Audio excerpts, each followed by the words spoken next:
criatura. Está bem claro que nós somos os gestores das nossas evoluções.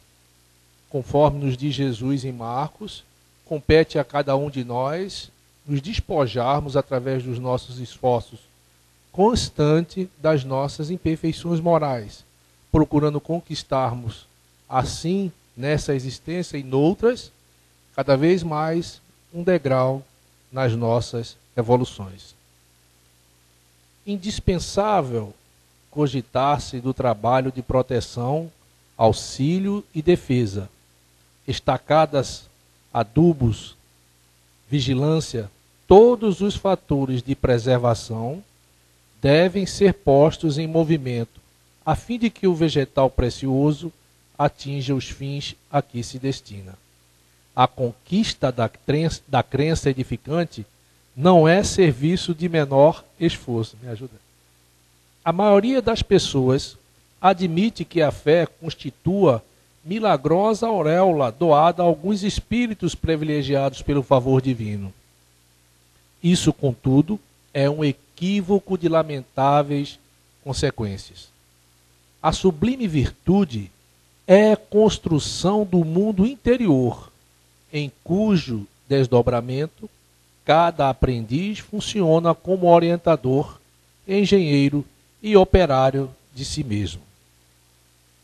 Não se faz possível a realização quando excessivas ansiedades terrestres de parceria com enganos e ambições inferiores torturam o campo íntimo, à maneira de vermes e malfeitores atacando a obra. A lição do Evangelho é semente viva. O coração humano é receptivo, tanto quanto a terra. É imprescindível tratar a planta divina com desvelada ternura e instinto enérgico de defesa, buscando sempre a luz nas nossas vidas emanada do nosso Divino Mestre Jesus.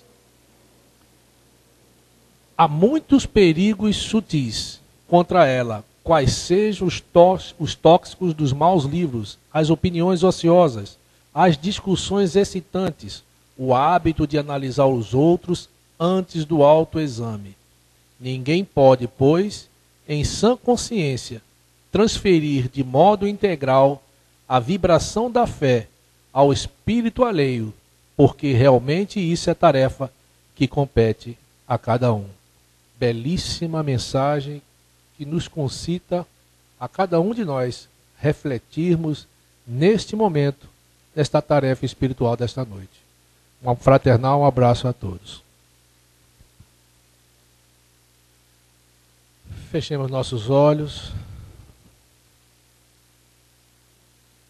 agradecendo a Deus, a Jesus e aos abnegados amigos do bem que aqui se encontram nesta casa, a nos envolver em eflúvios de paz, de harmonia, de luz, procurando-nos dar a todos nós que aqui nos encontramos, espíritos encarnados e desencarnados, intuições para que cada um de nós, através dos nossos discernimentos e das nossas razões, procuremos assimilar nesta noite todos os ensinamentos que serão proferidos, rogando assim a assistência dos abnegados amigos, agradecidos a Deus e a Jesus, pedimos, Senhor, que continue conosco por esta noite, amanhã e por todo sempre. Que a tua paz nos envolva. Que assim seja.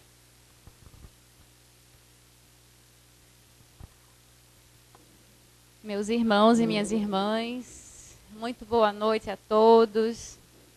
É uma grande alegria retornar a essa casa de acolhimento, de trabalho, de oração.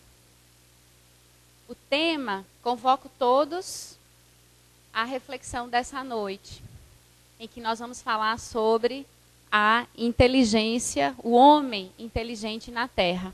Vamos refletir um pouquinho sobre essa noção de inteligência. Essa noção de inteligência para a qual se faz um grande apelo nos escritos da doutrina, da nossa doutrina, dos ensinamentos de Jesus.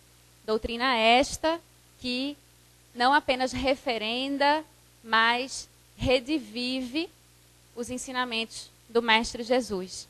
Então, que a paz de Jesus possa nos inspirar nessa noite, abrir os nossos corações, a nossa sensibilidade, a nossa mente para os seus sábios ensinamentos.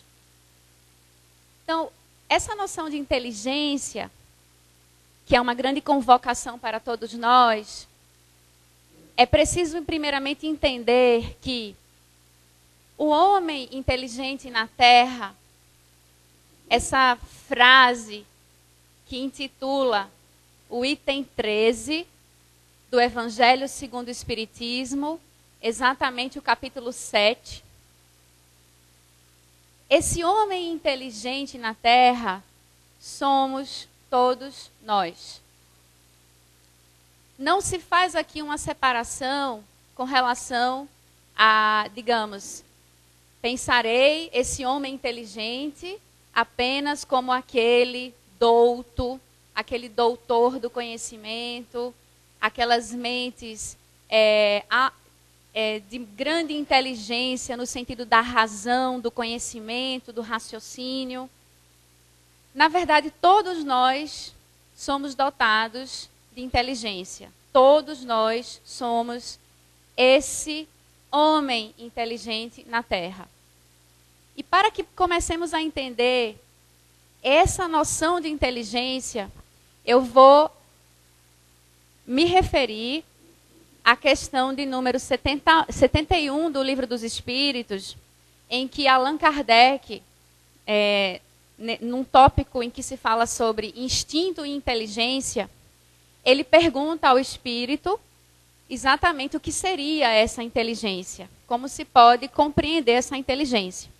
E o espírito diz, eu vou resumir a resposta do espírito, e ele diz o seguinte, que a inteligência, ela é uma faculdade de certos organismos e que permite, com o pensamento, a vontade de agir e a consciência de que somos uma individualidade e de que existimos.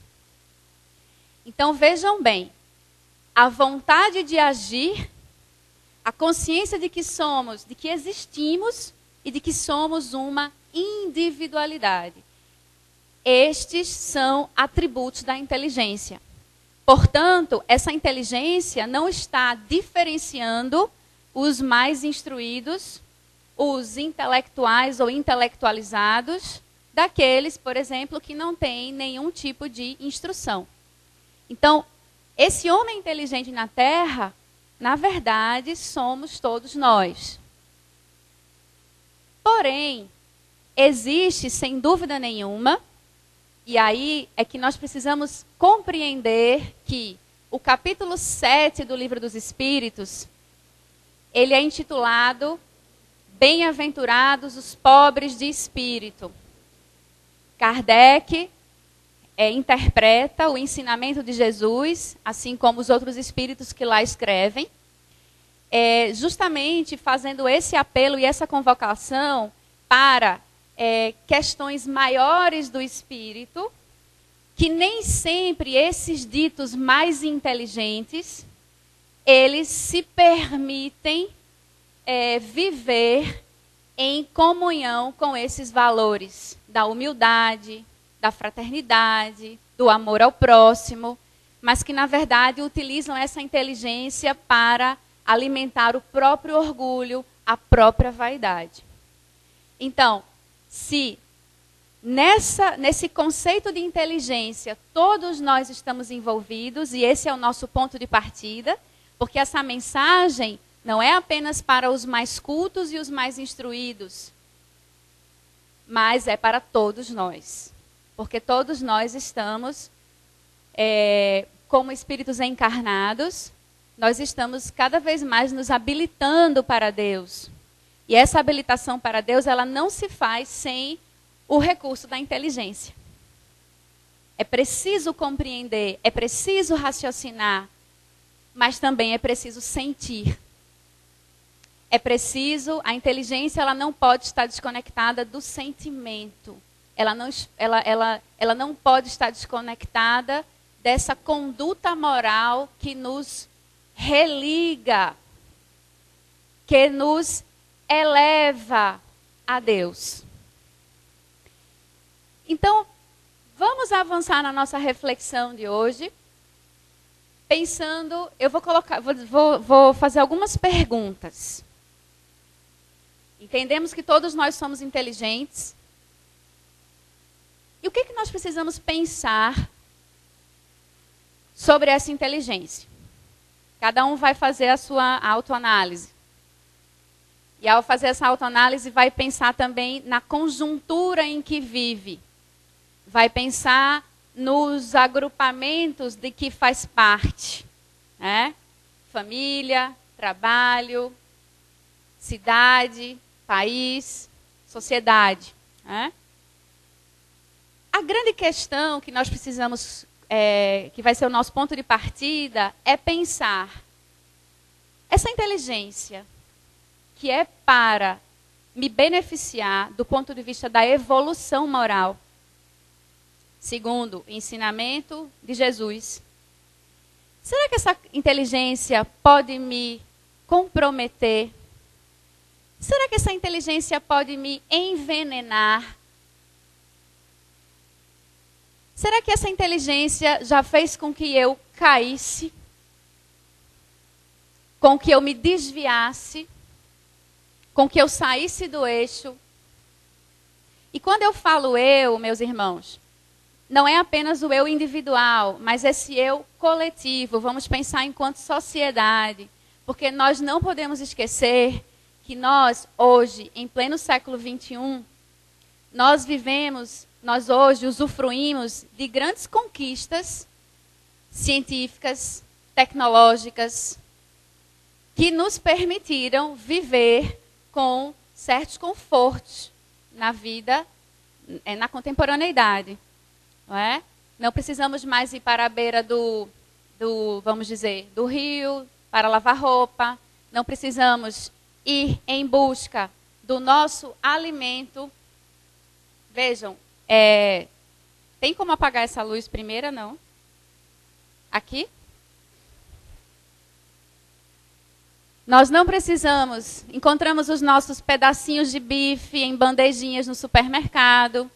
Não precisamos fazer como esse homem primitivo. E essa imagem, ela representa a vivência humana há cerca de 200 mil anos. Porque há cerca de 200 mil anos é quando surge, ou quando se identifica na história, a existência desse Homo sapiens. Que esse Homo sapiens somos nós. Esse homem que, na verdade, torna-se bípede.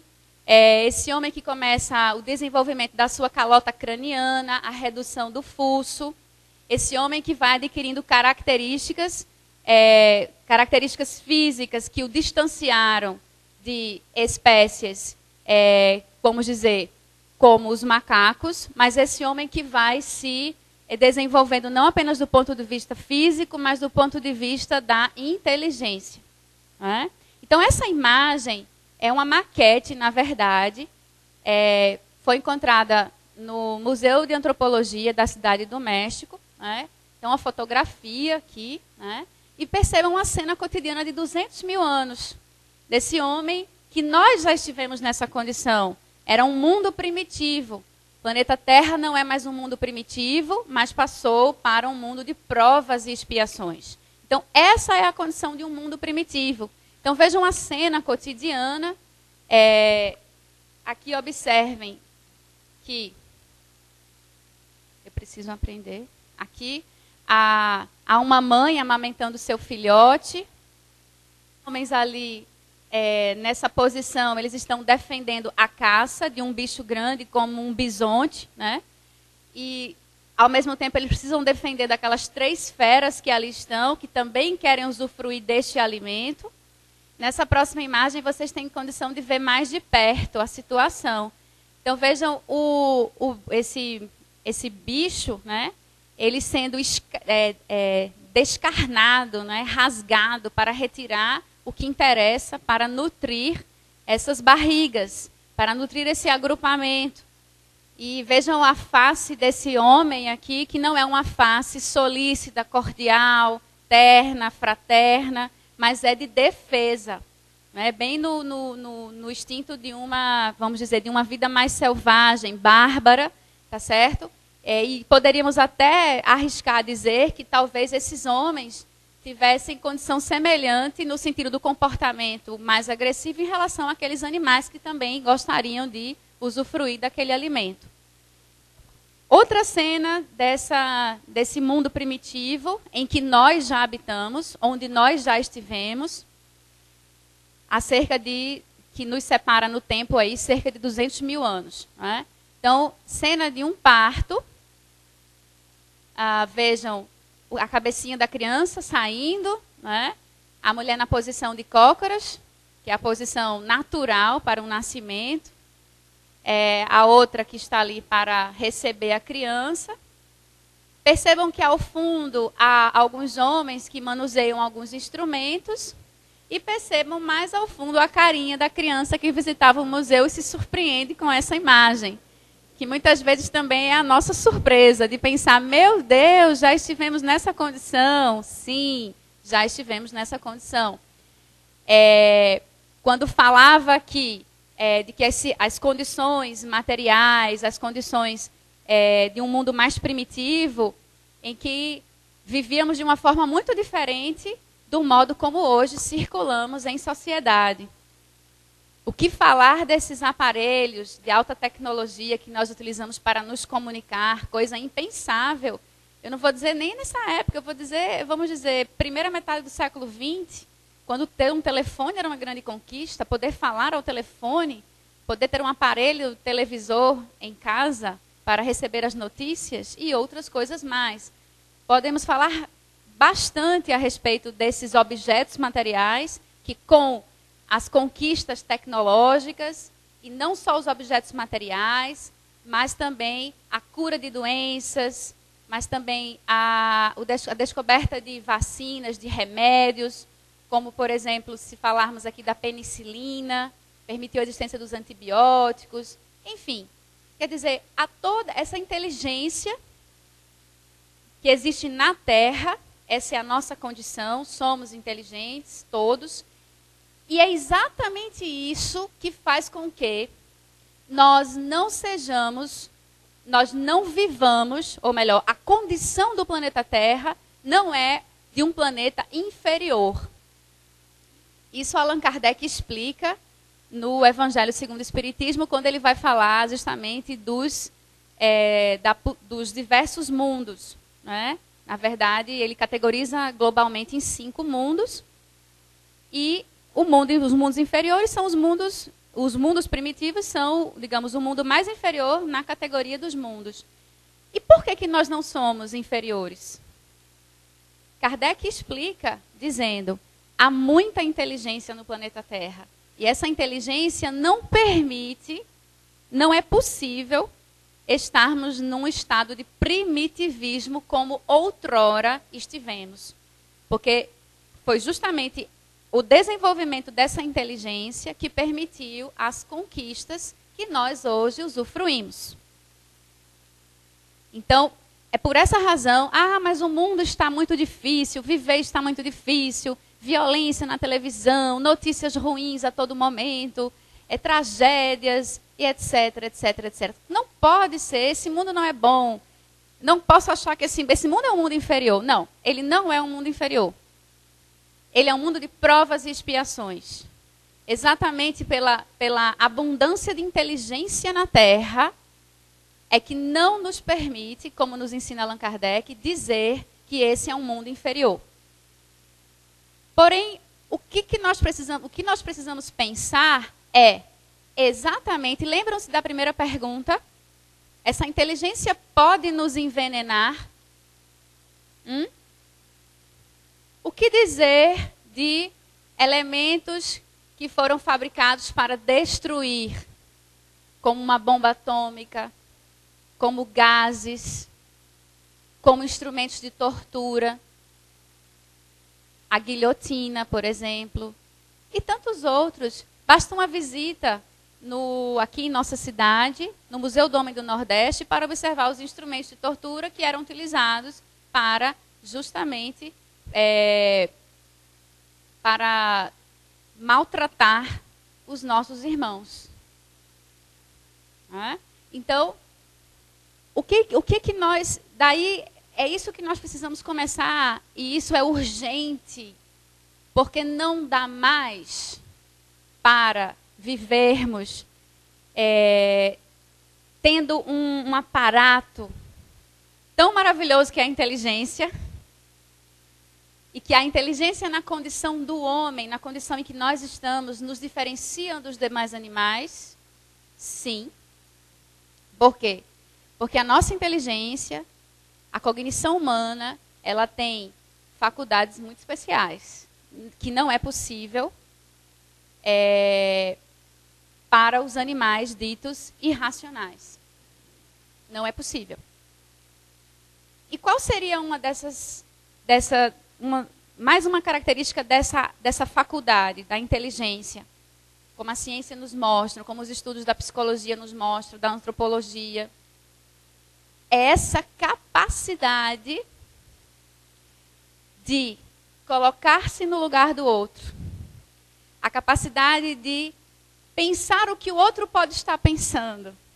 Essa capacidade de planejar, de projetar, de acumular conhecimento.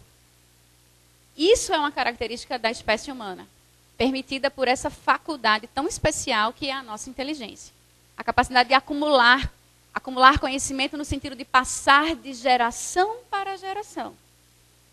E se pensarmos nesse passar de geração para geração, vamos fazer agora um grande salto no tempo. Vamos sair desses 200 mil anos e vamos chegar no início da Idade Moderna. Vamos para o século XVI.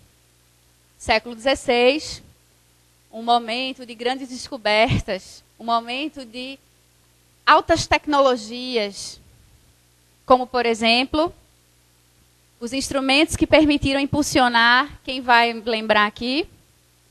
As ditas grandes navegações. Conhecimento da forma da Terra, conhecimento da relação do Sol com a Terra, conhecimento de cartografia. Vejam aqui um mapa do século XVI. Esse mapa é de 1512, é de um italiano que eu não me recordo o nome, peço perdão a vocês. Mas um cartógrafo do século XVI. Vejam esse mapa.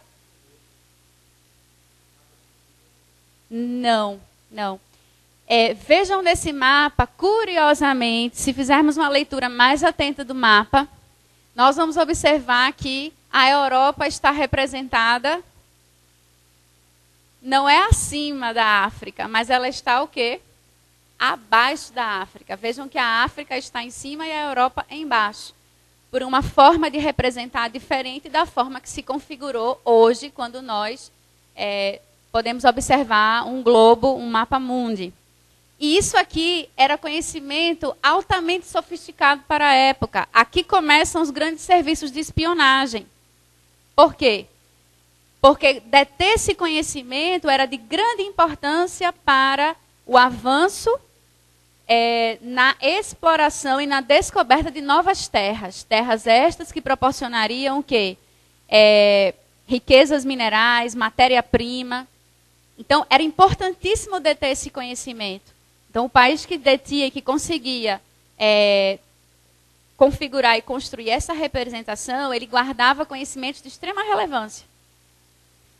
Então, podemos até dizer que a espionagem começa aqui no sentido de deter esse conhecimento. Não deixar, não posso passar esse conhecimento de mapa para guiar as rotas, porque o outro não pode chegar na minha frente. Eu tenho que chegar primeiro. Então, vejam que tudo vai mudando com o passar do tempo.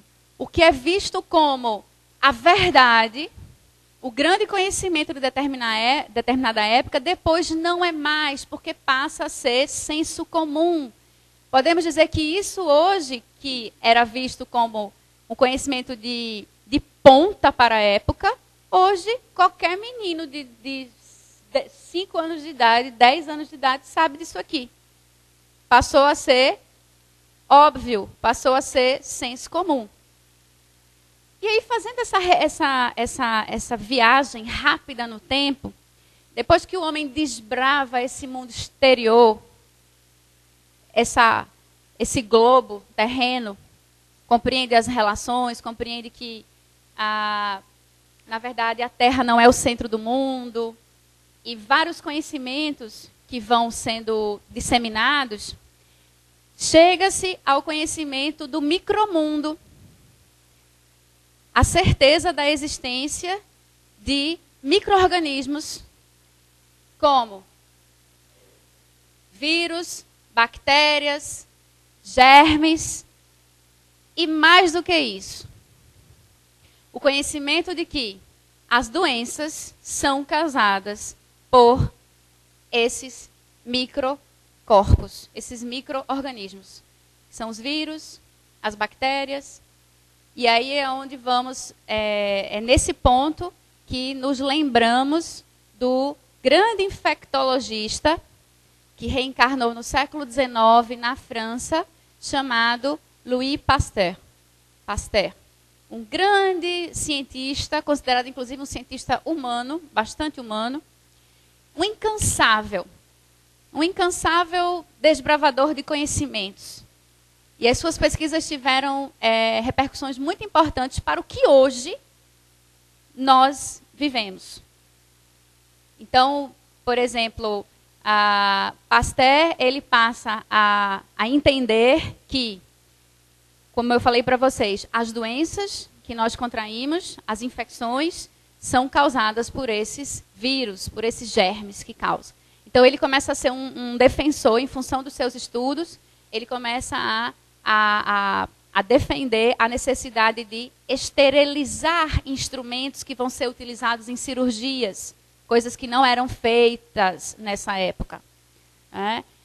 A importância de ferver o próprio leite, daí o nome pasteurização, vem de Pasteur.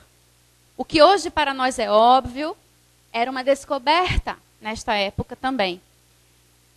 Ele descobre também que a maneira de proteger e fortalecer o organismo contra as doenças, as infecções, seria justamente inserir, colocar o próprio germe no corpo.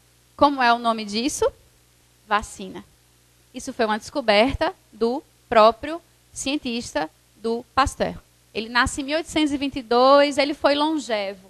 Ele desencarna no final do século XIX. Nasce em 1822 e desencarna, eu não me lembro exatamente, mas é no final do século XIX. Ele foi longevo. E aqui uma imagem, só para ilustrar a nossa fala, do cientista. Isso aqui foi um quadro pintado por um artista finlandês e se chama, exatamente, é o Laboratório de Pasteur. Né? Então, vejam, ele está aí examinando um material, né, os instrumentos que aqui estão, utilizados em suas pesquisas, em suas análises. E é nesse viés, né, de estudo, de aprendizado, de conhecimento, chegamos no século XIX, mais pertinho de nós, e adentramos ao século XX, mais perto ainda de nós.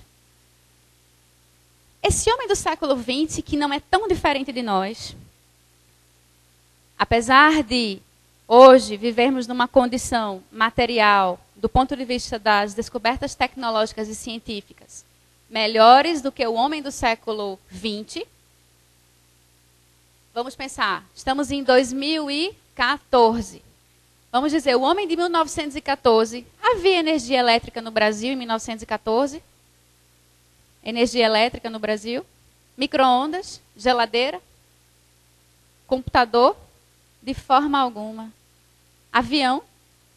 Helicóptero? Embarcações velozes? Embarcações sim, mas velozes e com a tecnologia que temos hoje não. Radares? Condição de... Esse equipamento aqui. hora, data, temperatura, dia, mês, não é? Toda a configuração, tudo está medido. Não seria possível em 1914. Nem relógio de pulso ainda existia em 1914. Era necessário retirar aquele relógiozinho, diga lá, algibeira, não é? Não existia. Os carros, os ônibus, não é? Ainda não.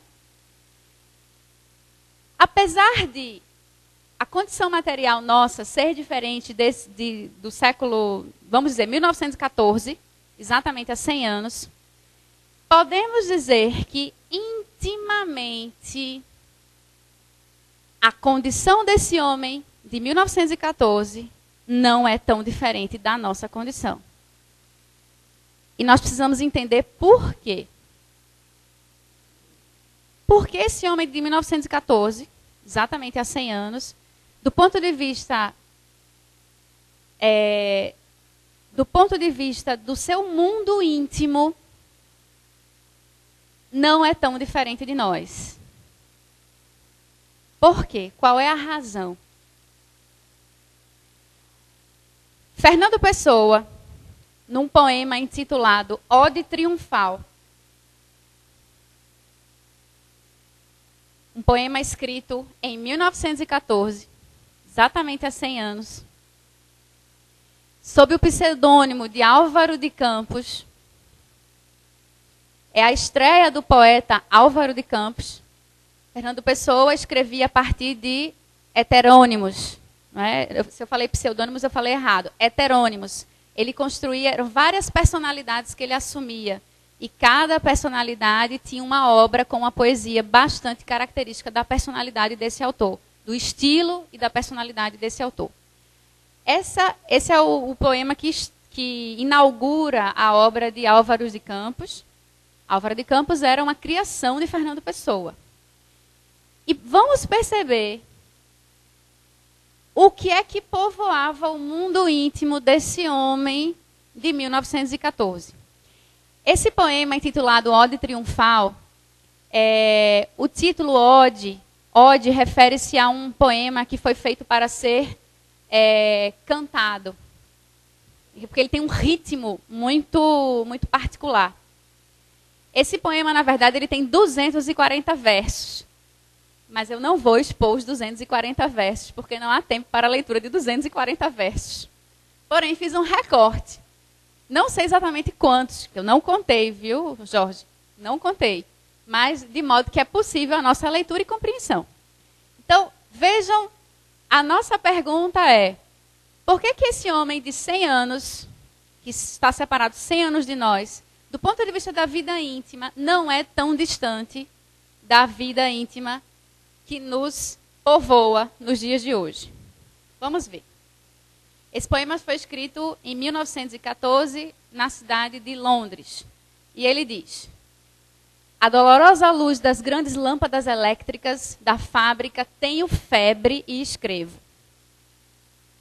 Ó rodas, ó engrenagens, eterno, forte espasmo retido dos maquinismos em fúria fora e dentro de mim, por todos os meus nervos dissecados fora, por todas as papilas fora de tudo com que eu sinto. Tenho os lábios secos, ó grandes ruídos modernos, de vos ouvir demasiadamente de perto, e arde minha cabeça de vos querer cantar com um excesso de expressão de todas as minhas sensações, com um excesso contemporâneo de voz, ó máquinas. Ah, poder exprimir-me todo como um motor se exprime, ser completo como uma máquina, poder ir na vida triunfante como um automóvel último modelo. É lá as ruas, é lá as praças, é lá o la folle. Tudo que passa, tudo que para, as montras, comerciantes vários, escroques, exageradamente bem vestidos, membros evidentes de clubes aristocráticos, esquálidas figuras dúbias, chefes de família vagamente felizes e paternais até na corrente de ouro que atravessa o colete, de algibeira a algibeira. Notícias desmentidas dos jornais, Artigos políticos insinceramente sinceros. Notícias passa-lacás, grandes crimes. 2 colunas deles passando para a 2ª página. O cheiro fresco, a tinta de tipografia. Os cartazes postos há pouco, molhados. Vient de paraître, amarelos como uma cinta branca. Como eu vos amo a todos, a todos, a todos. Como eu vos amo de todas as maneiras. Com os olhos e com os ouvidos e com o olfato e com o tacto. O que palpar vos representa para mim. E com a inteligência como uma antena que fazeis vibrar. Ah, como todos os meus sentidos têm cio de voz. Adubos, debulhadoras a vapor, progressos da agricultura, química agrícola e o comércio quase uma ciência. Ó mostruários dos caixeiros viajantes, cavaleiros andantes da indústria, prolongamentos humanos das fábricas e dos calmos escritórios. Ó fazendas nas montras, ó manequins, ó últimos figurinos, ó artigos inúteis que toda a gente quer comprar. Olá, grandes armazéns com várias seções. Olá, anúncios elétricos que vêm, estão e desaparecem. Olá, tudo com que hoje se constrói, com que hoje se é diferente de ontem. É cimento armado, betom de cimento, novos processos. Progressos dos armamentos gloriosamente mortíferos. Couraças, canhões, metralhadoras, submarinos, aeroplanos. Que importa tudo isto? Mas que importa tudo isto? Ao fúlgido e rubro ruído contemporâneo, ao ruído cruel e delicioso da civilização de hoje, tudo isso apaga tudo, salvo o momento de tronco nu e quente como um fogueiro, um momento estridentemente ruidoso e mecânico, um momento dinâmico, passagem de todas as bacantes, do ferro e do bronze e da bebedeira dos metais. Eis comboios, eis pontes, eia hotéis, a hora do jantar. Eia aparelhos de todas as espécies, férreos, brutos, mínimos, instrumentos de precisão, aparelhos de triturar, de cavar, engenhos, brocas, máquinas rotativas. Eia eletricidade, nervos de doentes da matéria. Eia todo o passado dentro do presente. Eia todo o futuro já dentro de nós. Eia, frutos de ferro e útil da árvore fábrica cosmopolita. Eia, oh. Nem sei que existo para dentro. Giro, rodeio, engenho-me. Esse poema é calmo. A leitura é tranquila. Dá para a pessoa ficar serena ao fazer uma leitura como essa. Dá uma espécie de, até poderia dizer, dá uma convulsão ou irritação. Parece que nós estamos dentro de um alvoroço, ou vivendo dessa forma alvoroçada. Estamos vivendo de forma alvoroçada. Tem várias cabeças fazendo assim. De forma apressada, agoniada, inquieta, usufruindo de todas essas benefícios tecnológicas e também usufruindo daquilo que não presta, daquilo que não precisamos, consumindo coisas desnecessárias e fazendo-as por quê? Porque todo mundo faz, eu vou fazer também. E estamos esquecendo de coisas fundamentais. Estamos esquecendo dos valores maiores que o Evangelho de Jesus nos convoca. E esses valores maiores, eles não poderão ser sentidos e compreendidos por nós, se estivermos nesse alvoroço. Às vezes precisamos de silêncio. Às vezes precisamos ir para o deserto. Não no sentido de isolar-se definitivamente, mas de escutar esse mundo íntimo, retomar essa conexão com Deus. O Espiritismo nos ensina. É preciso que nós possamos nos conhecer. É muito difícil conhecer-se vivendo nessa agitação, vivendo nesse rodopio, vivendo nesse alvoroço. Ainda que esse alvoroço tenha sido fruto da inteligência, e que precisamos que sejamos inteligentes para também usufruir disso. eu preciso se eu não disser, eu sou capaz, eu jamais chegarei na frente de um instrumento desses, iPad, iPod, disso, daquilo, tablet, etc., para aprender os recursos, como é que funciona e poder usufruir dessa tecnologia. Não é? Eu jamais poderei usufruir se eu não tiver também, não apenas a inteligência, a habilidade, mas também a boa vontade de querer aprender, de querer saber os benefícios que essa tecnologia pode me trazer. Por outro lado, essa tecnologia pode trazer malefícios. Vejam hoje toda a preocupação dos pais e dos educadores com a questão das redes sociais, com a questão da internet, da quantidade de tempo diante dessas telas e também de uma exposição, de uma exibição, de criar uma imagem de si próprio que não é a verdadeira imagem. Criar um perfil, construir uma identidade que não é o seu verdadeiro eu. Eu arrisco a dizer, o seu eu divino é o que você realmente é. Aquilo que lhe conecta a Deus. Então, esse texto de Fernando Pessoa, bastante atual, mostra, na verdade, essa inquietação, essa ansiedade. A leitura da página, Emmanuel dizia, eu não vou conseguir sentir e descobrir essa fé nessa inquietação e ansiedade. Eu não vou conseguir nem chegar perto, porque eu quero que a fé seja algo que eu compre e venha, ou que eu tire de fora e coloque dentro. Não é isso, é um trabalho do Espírito. É um trabalho de sensibilidade e de inteligência. Por que inteligência? Porque eu preciso me fazer perguntas. Eu preciso questionar a minha ação, a minha fala. Será que eu fiz todo o bem que eu poderia? Será que eu não fui rude ao falar daquela forma? Há alguns anos eu agia de uma forma mais bruta. Hoje estou mais evangelizado, porque Porque o evangelho entrou na sua cabeça como um chip? Não. Evangelho não é chip. Ah, mas não é mesmo. Não é. Se não teremos máquinas reprodutoras de evangelho, e nós não somos máquinas reprodutoras de evangelho, nós somos seres de sensibilidade. Esse evangelho em cada um tem uma repercussão particular e que lhe conecta com Deus.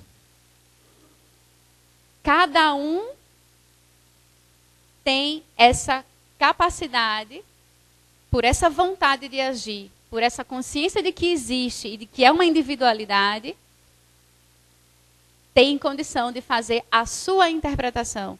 E essa interpretação ela não pode ser isolada no meu mundinho, mas ela tem que ser uma interpretação em coletividade, em relação, na relação com o outro. Vamos nos lembrar do bom samaritano, aquele que para o que está fazendo para acolher um homem que tinha as feridas expostas, porque foi o quê? Ele foi violentado, apunhalado. E ele não apenas acolhe aquele homem, como leva aquele homem para uma estalagem, um local de acolhimento, um local onde ele poderia repousar, e paga, e diz que se precisar de mais, ele também vai ajudar. Então, essa inteligência, vivida na euforia, vivida no apelo das vaidades pessoais, do que eu tenho, do que eu sou, do que eu conquistei, ela é muito perigosa. Porque ela ela não apenas torna o mundo íntimo perturbado, como também ela causa cisões. Porque eu só vou proteger estes aqui. Aqueles ali eu não vou proteger. Aqueles ali eu quero todos que vocês completam a frase no pensamento. Cria cisões, cria separações.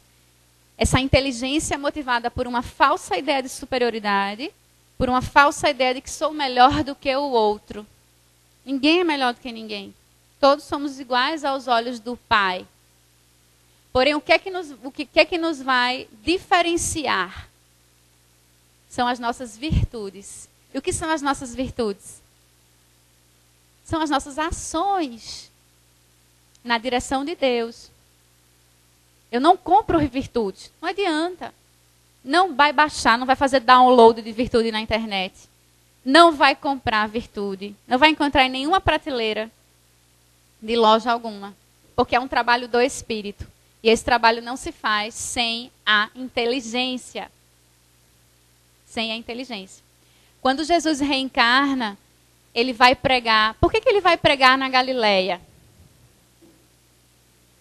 Porque ele não vai nas outras cidades, mas ele escolhe justamente a Galileia.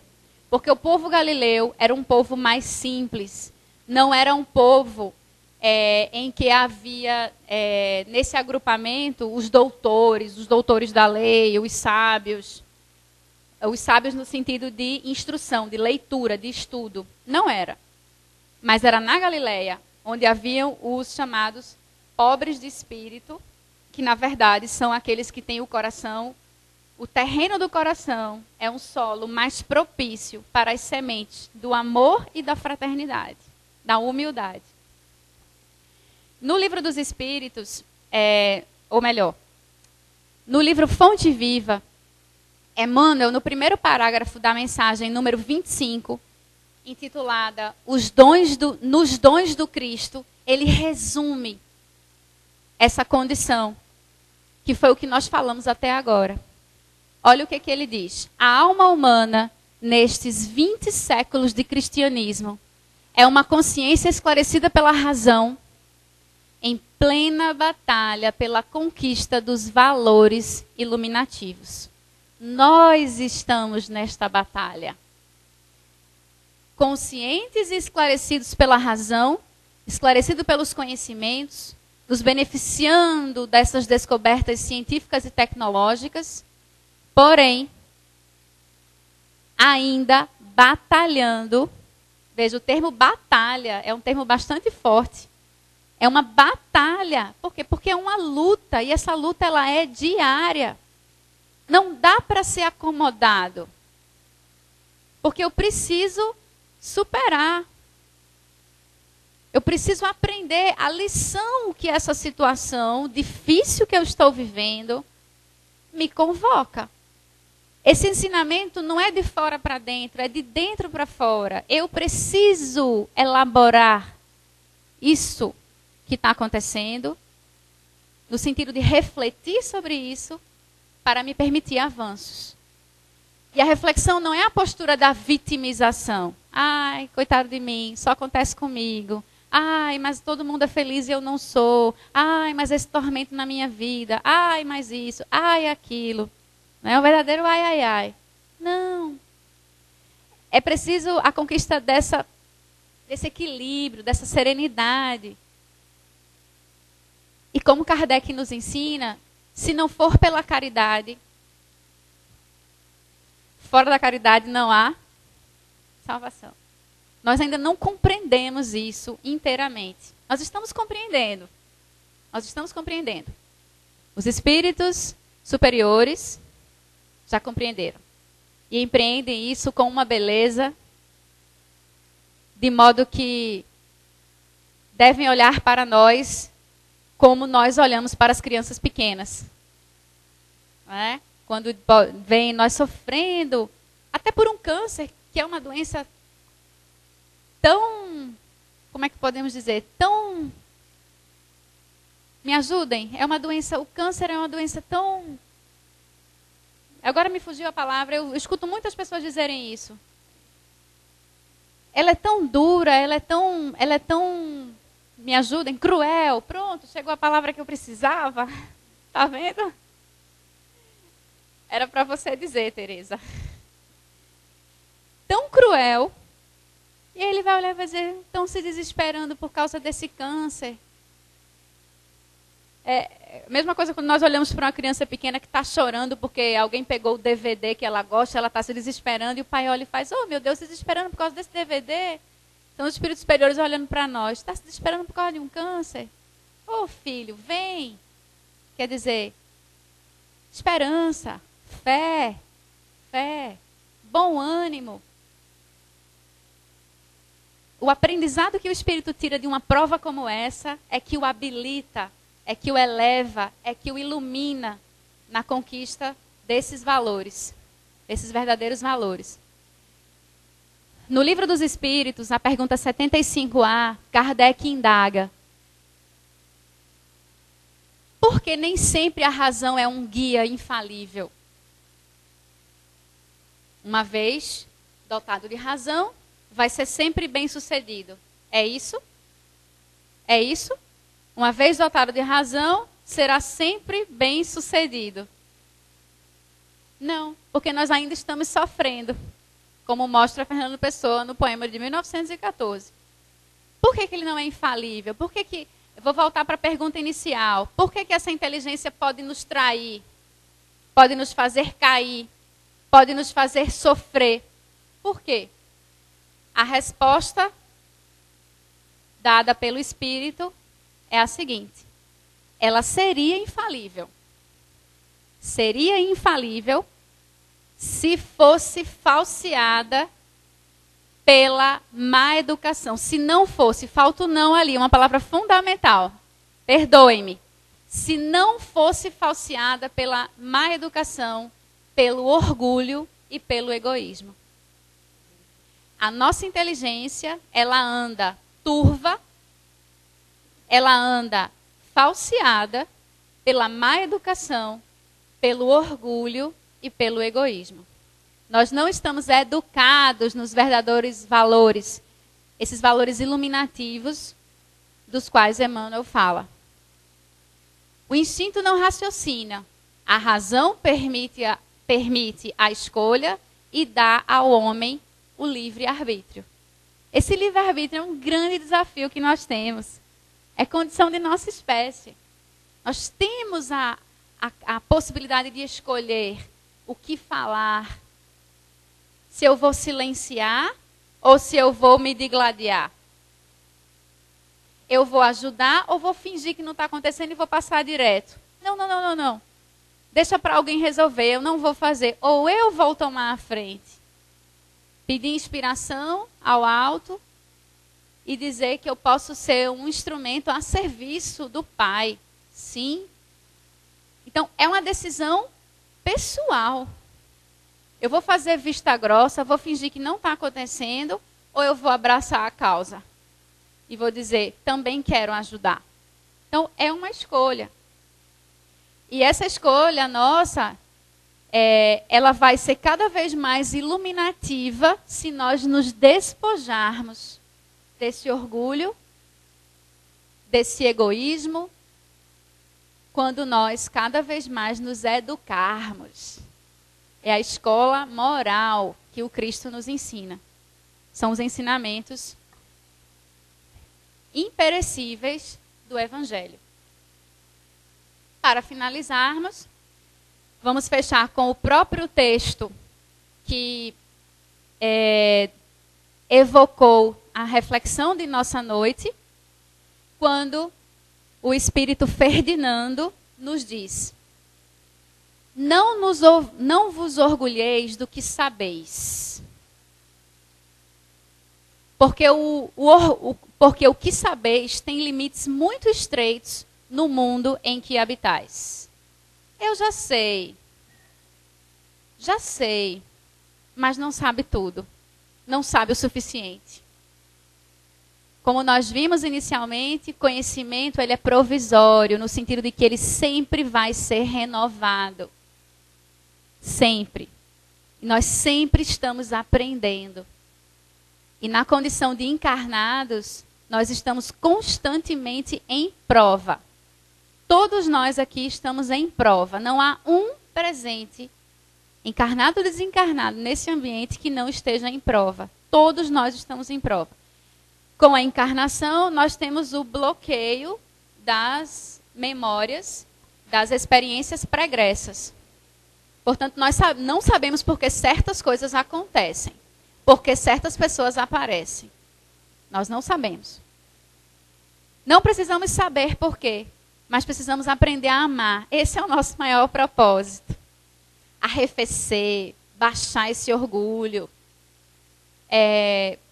educar essa propensão para o egoísmo, para a vaidade. Como a vaidade é perigosa. Porque às vezes nós mesmos nos enfeitiçamos com nós mesmos. Porque os outros andam falando e alimentando essa vaidade. Isso é tão perigoso. E aí muitas vezes ouvimos pessoas dizerem assim: tudo que você está me dizendo eu já sei. Eu já sei. É uma postura orgulhosa. Se já sabe, por que não faz diferente? Porque o orgulho não permite. Ao invés de dizer, não, obrigado pelo que você está me dizendo, vou refletir pelo que você está me dizendo. Não, já sei de tudo, sabe de tudo, mas continua com insônia, vários problemas no corpo físico que vai paulatinamente adoecendo. E em certos casos, a inteligência pode enlouquecer. Não é a inteligência em si, mas são as ilusões levadas pela vaidade e pelo orgulho que essa inteligência causa. Então, suponhamos sejais sumidades em inteligência neste planeta. Nenhum direito tendes de envaidecer-vos. Se Deus em seus desígnios vos fez nascer num meio onde pudestes desenvolver a vossa inteligência, é que quer a utilizeis para o bem de todos. É uma missão que vos dá, pondo-vos nas mãos o instrumento com que podeis desenvolver, por vossa vez, as inteligências retardatárias e conduzi-las a Ele. Aqui o apelo é para os doutos, aqui o apelo é para os instruídos, para os que têm bastante conhecimento com base no estudo, com base na pesquisa. Aqui é o apelo para os doutores, para os cientistas, para os médicos.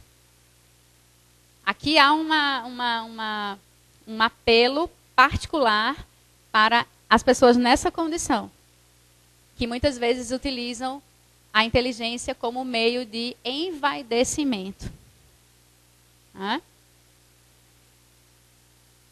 E ele conclui dizendo: a inteligência é rica de méritos para o futuro, mas sob a condição de ser bem empregada. Se todos os homens que a possuem dela se servissem de conformidade com a vontade de Deus, fácil seria para os espíritos a tarefa de fazer que a humanidade avance. Infelizmente, muitos a tornam instrumento de orgulho e de perdição contra si mesmos. Vejam que é belo quando ele diz que se nós servíssemos em conformidade com a vontade de Deus, fácil seria para os espíritos a tarefa de fazer que a humanidade avance. Quando nós conseguimos fazer luz por meio da caridade, a caridade envolve compreensão, tolerância, paciência, ouvir o outro, não julgar. Jesus diz: julgai severamente a ti mesmo, mas não ao próximo. A severidade do julgamento tem que ser para as suas próprias ações e não para o outro. Se nós conseguimos nos tornar instrumentos mais habilitados a serviço de Deus, faremos luz em nós e conseguiremos iluminar ao redor de nós. É tão necessário para os dias de hoje. Eu vou fechar com um exemplo muito simples. Estamos todos aqui sentados nessa casa de trabalho, de oração.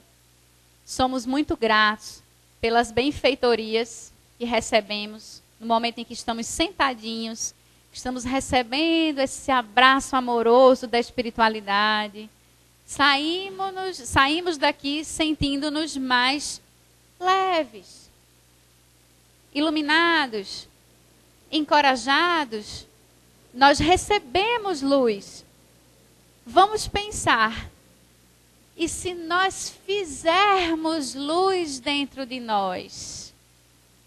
É numa boa música que eu vou ouvir num momento de tensão, num momento de cansaço? É uma página bela que eu vou ler que vai me inspirar? É um bom pensamento que eu vou direcionar para alguém que eu nem conheço, mas que vejo um acidente no meio da rua, um acidente no trânsito? Vou orar por aquelas pessoas. Vou orar para que a espiritualidade possa interceder e ajudar.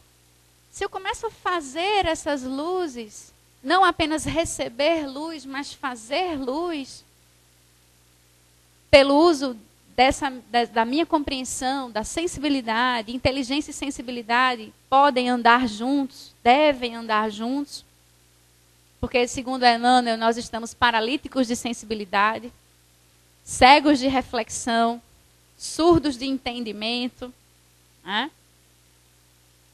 Nos sentiremos muito mais confortados. Quando fazemos a caridade, achamos que estamos beneficiando apenas ao outro, mas na verdade nós recebemos esse benefício, porque o nosso coração se sente mais leve, mais agradecido a Deus. Olhar e dizer, meu Deus, obrigada, porque não sou eu que estou nessa situação. Eu tenho tanto e reclamo, não é? Então, fica aqui a nossa mensagem.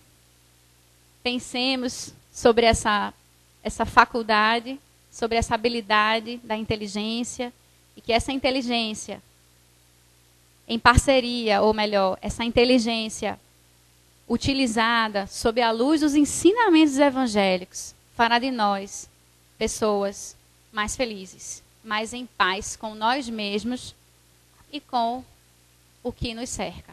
Ainda que a situação seja difícil, mas nós teremos mais força. Não é? Perguntarei com todo carinho. Meus irmãos, vamos encerrar e gostaria de saber quem tem vontade de fazer a prece.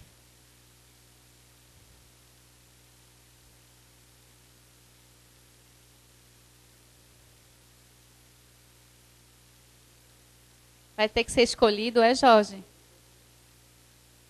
Tem vontade. Tenho vontade, mas tenho vergonha, né?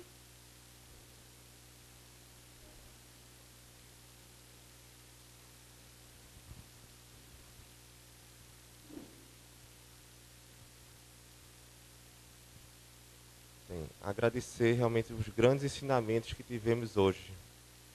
Realmente a palavra do Mestre Jesus foi bem representada, foi bem exposta.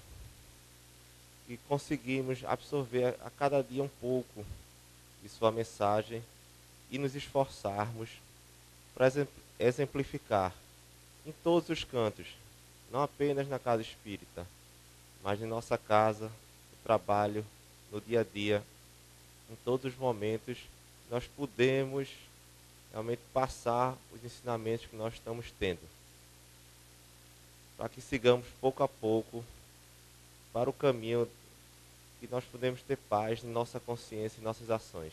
E assim seja.